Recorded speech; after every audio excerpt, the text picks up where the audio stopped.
हाय दोस्तों, अभी सुबह का टाइम है, 6 बज रहा है। अभी मैं आया था घूमने मॉर्निंग वॉक पे। बहुत धुंधला बरस रहा है हाँ, पालपुर में।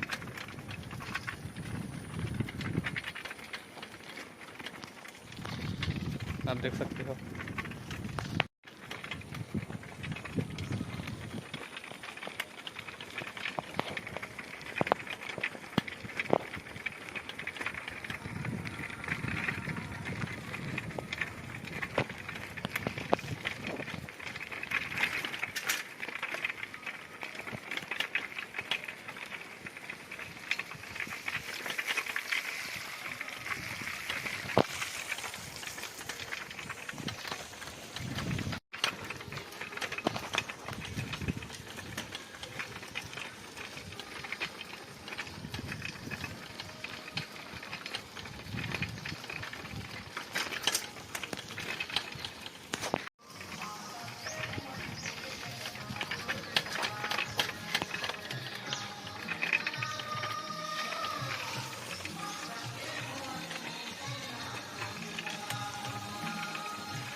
देख रहे हैं दोस्तों कितने धुंधला बरसा हुआ है हमारे यहाँ।